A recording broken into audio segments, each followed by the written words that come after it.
Past life amnesia. Many things are fated with one's being in the wrong place at the wrong time, with the wrong people, again at the wrong time. Accidents, illnesses, missing something by a day or minute, and so forth. All of this is the result of a lack of knowledge. Reincarnation is a fact. When we enter a new life, we bring ourselves with us. This includes past hang-ups and former conditioning, mistaken beliefs, grief, pain, and so forth. When we enter a new existence, we do so under amnesia. There is information available concerning certain experiments.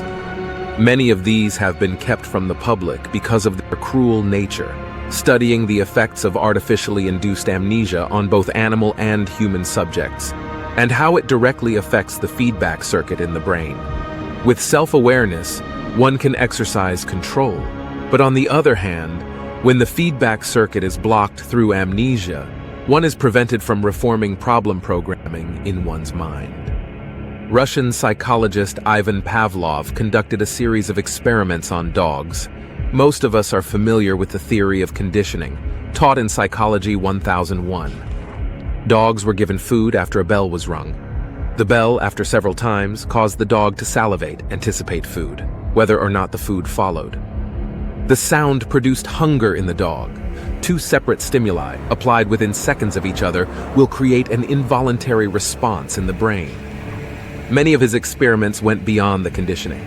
He was able to produce nervous breakdowns in dogs and other animals, again, by association.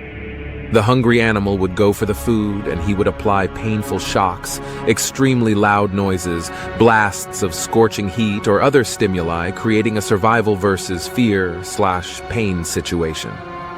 This created neurosis and mental illness in the animals, in the same way the Christian Church has ruined the mental health of billions by enforcing the abstinence of sexual intercourse and denying other normal and natural needs. Sexuality is equal to the life force. Abstinence creates neuroticism. The enemy gods know all about the human mind and how to destroy it. Another Russian scientist, A.R. Luria, continued Pavlov's experiments, but this time on humans. The CIA does this as well, although much has been kept from the public. Luria found that humans, being able to remember, were able to resist the programming and restore their minds through rational thought and the application of will. Luria, along with the CIA in later years, induced amnesia in his subjects through electric shock treatments and drug-induced trance states where 99.9% of humanity can be hypnotized and reprogrammed. Electric shock treatment, EST, has been used to treat and control mental illness. EST causes retrograde amnesia. Memories are destroyed, corresponding with the intensity and frequency of the shocks. With high-level EST, one is unable to remember one's name, identity, or past. The subject becomes extremely calm and focused in the present. The 1975 movie One Flew Over the Cuckoo's Nest is a good example of the effects of EST, especially in the ending, where the character portrayed by Jack Nicholson was shocked into irreversible brain damage with no memory of his identity or past. Disturbing thoughts and false memories can be implanted in subjects' minds by the operators regressing the subjects into early childhood or infancy. At this stage, the mind becomes defenseless and helpless. The operator is perceived as and assumes the role of a parent figure.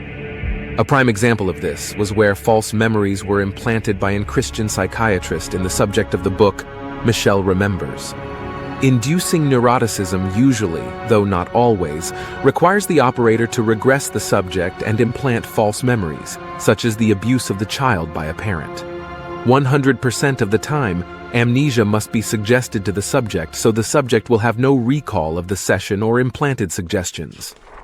Reprehensible false memories, fears, and all kinds of psychological problems can be implanted by suggestion in the subject's mind, such as the murdering a loved one, irrational fears, shame, and guilt. Amnesia prevents the subject from understanding the hang-ups and dealing with them. The subconscious mind retains them and acts on them. The subject is unaware of them, other than having strange, irrational feelings, unexplained neuroses, and abnormal behavior. Regardless, the problems are still there and affect the subject's future behavior. This is what happens when we experience amnesia concerning past lives. We have more experiences than we know hanging around in our subconscious minds and affecting us in this lifetime. We don't understand why bad things happen, and we are powerless in many cases to prevent or stop them. We can begin to really know ourselves and take better control of our lives by accessing past lives through self-hypnosis, learning, and understanding as much about them as we are able to. We all should take the time to enter our own trance states and explore our own minds, childhood memories, and past lives. Because of the curse of amnesia and the lack of knowledge, there is so-called karma. Karma can only be overcome and defeated with knowledge. Karma is not conformity to any dogma, as many New Age people and others who are under the Judeo-Christian influence would have others believe, but is cause and effect. Knowledge is the key to everything. Knowing everything about ourselves, past lives, and so forth will set us free.